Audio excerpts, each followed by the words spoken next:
13 number flat, 13 তলা বা 13 নম্বর বাড়িতে থাকলে হঠাৎ ঝামেলা, মানসিক অশান্তি, টাকা আটকে যাওয়া, সম্পর্কে ভাঙন, এইসব আস্তে আস্তে শুরু হয়ে যায়। মজার বিষয় কী জানেন? নিজের বাড়ি না, ভাড়া বাড়ি থাকলেও কিন্তু সমস্যা আসে। এটা কি আপনাদের মতে শুধুই কুসংস্কার, নাকি এর পেছনে অ্যাস্ট্রোলজিক্যাল এবং সায়েন্টিফিক কোনো সাইকোলজিক্যাল কারণ রয়েছে? আজকের ভিডিওতে কোনো ভয় দেখাবো না, কোনো অন্ধবিশ্বাস চাপাবো না, শুধু বাস্তব ব্যাখ্যাটা দেব। ভিডিওটা শেষ পর্যন্ত ঢুকলে যত এগোবে তত আপনারাই নিজেরা বুঝতে পারবেন যে ভাড়ায় থাকলেও কেন প্রভাব পড়ে। এটা ভীষণ গুরুত্বপূর্ণ। থাকতে হলে কি রেমেডি করবেন, কিভাবে চলবেন। টু সায়েন্টিফিক অ্যাস্ট্রোলজি ইউটিউব চ্যানেলে আপনাদের প্রত্যেককে ওয়েলকাম জানাচ্ছি। ভীষণ গুরুত্বপূর্ণ ভিডিও। এই ভিডিওটা কিন্তু যারা ক্লিক করলেন পুরো ভিডিওটা দেখে তবেই কিন্তু যাবেন। দেখুন, নিউমেরোলজি অনুযায়ী 13 সংখ্যার রহস্যটা কোথায়? 13 হচ্ছে 1 + 3 4। নিউমেরোলজিতে অর্থাৎ সংখ্যাতত্ত্বের যে বিচার, সে বিচার 4 মানে হচ্ছে রাহু। রাহুর প্রকৃতি কি? হঠাৎ দুর্ঘটনা, অস্থিরতা, অদৃশ্য চাপ, মানসিক বিভ্রান্তি, ইলিউশন ভার্সেস রিয়েলিটি। আপনি ইলিউশনও থাকবেন, আবার রিয়েলিটিও দেখবেন, বুঝতে পারবেন না কোনটা করা উচিত। তাই 13 নম্বর ফ্ল্যাট মানে রাহুর শক্তির স্থায়ী ক্ষেত্র। এখানে মানুষ যদি বসবাস করে শান্তিতে থাকতে পারবে না, সিদ্ধান্তে ভুল করবে, নিজের উপরই সন্দেহ করতে শুরু করে দেবে। অ্যাস্ট্রোলজি অনুযায়ী 13 নম্বর কেন হেভি? রাহু হলো ছায়াগ্রহ, নিজের আলো নেই, যেটা পায় সেটাকেও কিন্তু অত্যাধিক বাড়িয়ে দেয়। দেখুন, ফ্ল্যাট যদি 13 হয়, 13 নম্বর যে 13 ফ্লোর যদি হয়, তাহলে আপনার মধ্যে ধীরে ধীরে ওই ফ্ল্যাটে বসবাস করতে করতে দুশ্চিন্তা অর্থাৎ ওভার থিঙ্কিং, যে জিনিসের যতটা চিন্তা করা প্রয়োজন তার থেকে আপনি বেশি চিন্তা করবেন। এটা রাহুর এনার্জি।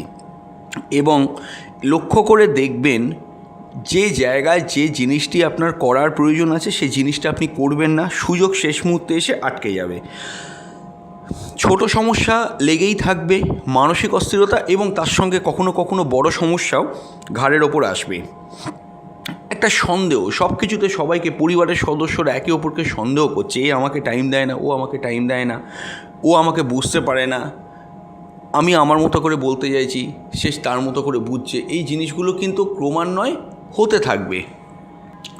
অতিরিক্ত কখনো কখনো ওভার কনফিডেন্স, কখনো কখনো মনের জোর একবারে তলানিতে এসে ঠেকা, যেটা রাহু করে। আইদার আপনাকে শহীদ মিনারের চূড়ায় তুলে দেবে বা বুর্জ খলিফার চূড়ায় তুলে দেবে, আবার কখনো কখনো একবারে ডাউনে একদম ধুলোর সঙ্গে মিশিয়ে দেবে। কনফিডেন্সের মধ্যেও, আচরণের মধ্যেও, ব্যবহারের মধ্যে এই জিনিসটি দেখতে পাওয়া যায়। কখনো খুব আপ, আবার কখনো খুব ডাউন। ঠিক রাহুর এনার্জি যেরকম হয় সেরকম একটা ভয়, ভেতরে ভেতরে সব কিছুতে একটা ভয়। যারা 13 তলাতে থাকে লক্ষ্য করে দেখবেন, একটা অ্যাংজাইটি, ভয়, এই ব্যাপারটা কিন্তু তাদের মধ্যে ধীরে ধীরে কাজ করে। আচ্ছা, কারা বেশি ক্ষতিগ্রস্ত হয়? দেখুন, 13 তলা মানেই যে প্রত্যেকের জন্য খারাপ হয়ে যাবে এমন ব্যাপারটা কিন্তু না। বহু সংখ্যক মানুষ, এরকম আমরা জানি, আপনারাও জানেন, তার 13 তলাতেই আছে, 13 ফ্লোর, খুব ভালোভাবেই আছে, সমস্যা নেই, ভালোভাবেই হচ্ছে, কিন্তু তাদের কেন এফেক্টটা লাগছে না? এটা একটা গুরুত্বপূর্ণ। প্রত্যেকের তো সমান হয় না, কিন্তু কাদের সমস্যা হয় দেখুন, বুঝবেন ভালো করে। যাদের জন্মকালীন হরোস্কোপে রাহু মারক আছে, কথাটা ভালো করে বুঝবেন। আপনার তো জন্মকালীন একটা কুষ্টি আছে, যেটা জ্যোতিষবন্ধু করে দিয়েছিল আপনাকে, বা আপনার পরিবারের লোক বানিয়েছিল আপনার জন্য। আপনি যখন জ্যোতিষবন্ধুর কাছে যান, সে সর্বপ্রথম একটা জন্মছক তৈরি করে বিচার করতে শুরু করে বা স্টাডি করতে শুরু করে, আপনার কোথায় সমস্যা আছে, কি হতে পারে, কি হবে। তো সেটা হচ্ছে কুষ্টি। ওই যে কুষ্টির মধ্যে যদি জন্মছকে আপনার রাহু দুর্বল থাকে, বা পরিবারের কোনো সদস্য যদি রাহু দুর্বল থাকে,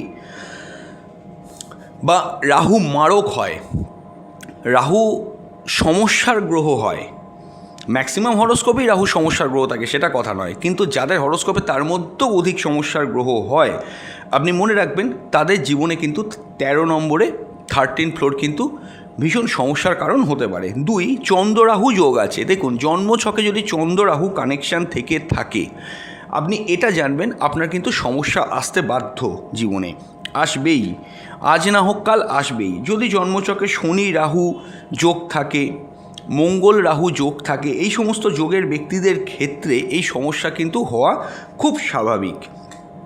যদি 4 নম্বর ঘর অর্থাৎ 4th হাউস লগ্নকে 1 নম্বর ঘর ধরে অ্যান্টি ক্লকওয়াইজ 4th হাউস হচ্ছে আপনার বাসস্থান, আপনার গৃহ, আপনার হোমল্যান্ড, এই সমস্ত কিছু 4th হাউসকে ইন্ডিকেট করে। সেখানে যদি রাহু থাকে সমস্যা হতে পারে। 8 নম্বর ঘর হচ্ছে হাউস অফ ট্রান্সফরমেশন, সেখানে যদি রাহু থাকে প্রবলেম হতে পারে। এবং 12 নম্বর ঘর দূরযাত্রা, বিদেশ, জন্মস্থান থেকে দূরে, হসপিটালাইজেশন, তারপরে হচ্ছে কি জেল এবং মেডিকেল এক্সপেন্সেস, এই সমস্ত ঘরে যদি রাহু থাকে তাহলে কিন্তু এই প্রবলেম হতে পারে।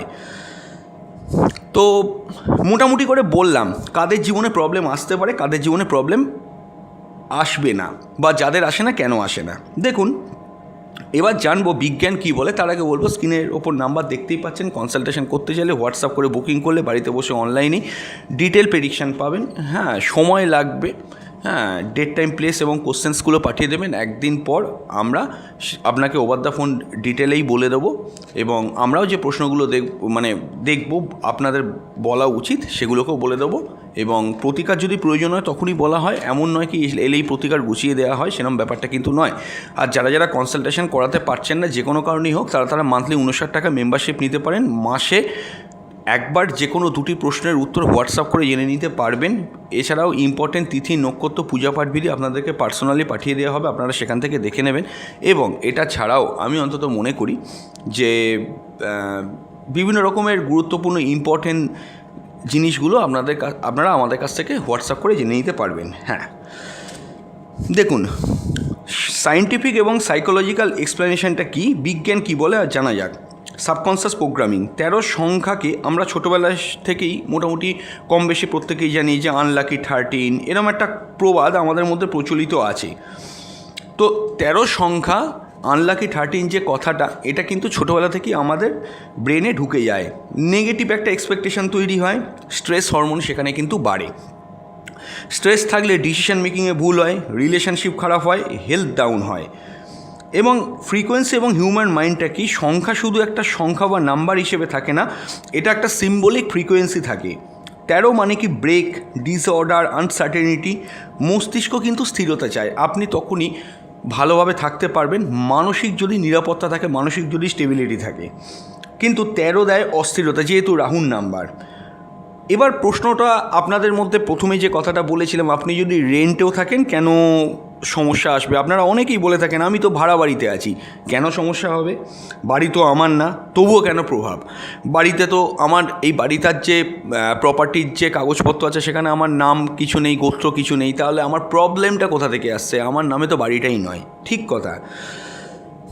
আপনি যে স্পেসটা ব্যবহার করছেন 13th ফ্লোর, সেটার এনার্জিটাকেও কিন্তু ব্যবহার করছেন। লক্ষ্য করে দেখবেন একটা জিনিস, আপনি যখন এখন যে বাড়িতে আছেন, অন্য কোনো বাড়িতে যদি যান আপনি, সেই বাড়ির একটা এনার্জি আপনার ওপর পড়বে, আপনার ভালো বা খারাপ কিছু একটা কিন্তু লাগবে। এবার দেখুন, অনেক ক্ষেত্রে লক্ষ্য করে দেখবেন হোটেল রুমে ঢুকেও কিন্তু মন খারাপ হয়। এমন একটা হোটেল পেয়েছেন, আমরা বলি না কোথাও ঘুরতে গিয়ে কি বাজে একটা ঘর দিয়েছে, হ্যাঁ, কি বাজে একটা জায়গা দিয়েছে, বাথরুমটা ঠিক না, আপনার একটা অস্বস্তি হচ্ছে। তার কারণটা কি, ওখানকার যে এনার্জিটা, ওই এনার্জিটা আপনার জন্মছক বা আপনার সঙ্গে ঠিক ম্যাচ করছে না, একটা তেল জলের মতো হয়ে যাচ্ছে। সো ন্যাচারালি প্রবলেম হবেই। এবার কিছু কিছু ঘরে ঢুকলে দেখবেন আপনার মানসিকতা হেভি হয়ে যায়, মানে সাফোকেশন হতে থাকে, যে আমার ভাল লাগছে না, আমি থাকতে পারছি না এখানে, একটা মানসিক কষ্ট হচ্ছে। লক্ষ্য করে দেখবেন এই জিনিসটা কিন্তু হয়, যে কারণের জন্য আমরা অনেক ক্ষেত্রে বলে থাকি ঘরের কালার বদলান, ঘরের আসবাবপত্রগুলো একটুখানি এদিক ওদিক করে চেঞ্জ করে দিন, ডেকোরেশনটা একটু চেঞ্জ করি, আমরা এই জন্যেই করি। তো 13 নম্বর 13 ফ্লোরের একটা বৈশিষ্ট্য কি, আপনারা শুনলে অবাক হয়ে যাবেন। এটা আমরা স্টাডি করে দেখেছি যে 13 ফ্লোরে মজার ব্যাপারটা এখানেই, বারবার একই ধরনের লোক আসে। ধরুন আপনি এখন বসবাস করছেন, আপনার জন্মছকে রাহুর কোনো সমস্যা আছে, যদি থেকে থাকে, আপনার আগে যিনি ওই ফ্ল্যাটটা ব্যবহার করেছেন রেন্টে, তারও জন্মছকে রাহুর প্রবলেম ছিল, আবার তারও আগে যে এসেছিলো সেখানেও জন্মছকে রাহুর প্রবলেম ছিল। এইবার প্রবলেমটা কোথায় হয়, একই প্যাটার্ন কিন্তু লুপের মতো করে এখানে রিপিট হতে থাকে। তাই যে ব্যক্তি বসবাস করছে, তাই তাদের নেগেটিভ এনার্জিটাও কিন্তু ওই ফ্ল্যাটের মধ্যেই স্টোর হয়ে যাচ্ছে, তারা চলে যাচ্ছে, তারপরে আপনি ঢুকছেন, আপনি তাদের এনার্জিও বহন করছেন, প্লাস 13 ফ্লোরের এনার্জি তো আপনার মধ্যে পড়ছেই। তাই বিভিন্ন রকমভাবে এনার্জি জমা হতে থাকে। খুব গুরুত্বপূর্ণ জায়গায় আমরা দাঁড়িয়ে আছি। আমরা বলবো এখন যে 13 নম্বর ফ্ল্যাটে কী কী সমস্যা বেশি দেখা যেতে পারে। ভেরি ইম্পর্টেন্ট, মন দিয়ে বুঝবেন। হঠাৎ টাকা আটকে যাওয়া, টাকা পাওয়ার কথা ছিল, আপনি হঠাৎ দেখলেন টাকাটা আটকে গেল। হঠাৎ চাকরি করতে করতে প্রমোশন আটকে যাওয়া, প্রমোশন হওয়ার কথা ছিল, হট করে ব্রেকডাউন করে গেল। কোর্ট কেস বা লিগাল কিছু ইস্যু চলে এলো। আকস্মিকভাবে পরিবারের কেউ অসুস্থ হয়ে পড়ল। যে কোনো সম্পর্ক ধীরে ধীরে ঠান্ডা হতে থাকবে।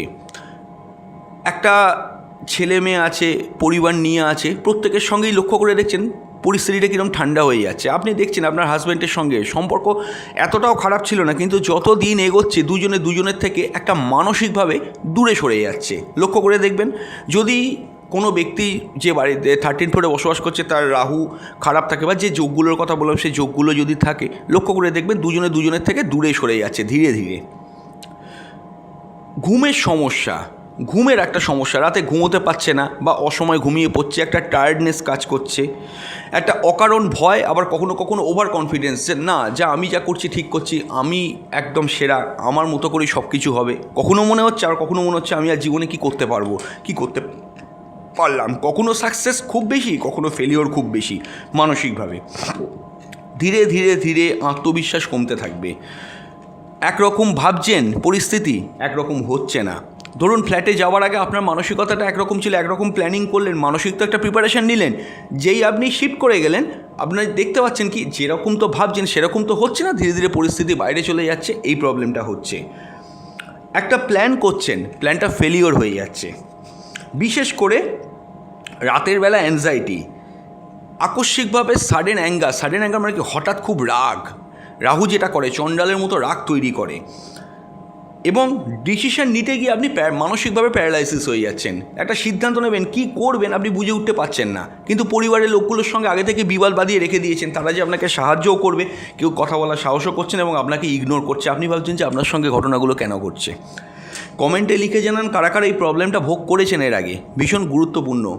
যদি কিছু সমস্যা পেরিয়ে থাকে অবশ্যই কিন্তু বলবেন। এছাড়াও অর্থের দিকে কিন্তু আকস্মিকভাবে চাপ এসে যাওয়া। ধরুন একরকমভাবে প্ল্যানিং সেট করলেন, মাসিক খরচা প্রত্যেকেই এখনকার দিনে বানায়, সেরকম একটা করলেন, 13 ফ্লোরে শিফট করলেন, দেখতে পাচ্ছেন কি এমন একটা প্রবলেম চলে এলো, ওখানে আপনার রেকারিং সিস্টেমে টাকা বেরোতে শুরু করেছে। আপনি ধরতেই পাচ্ছেন না যে টাকাটা বেরোচ্ছে এটা কেন, আমি তো এগুলো ভাবিনি কখনো, আমার সঙ্গে এগুলো কেন ঘটছে।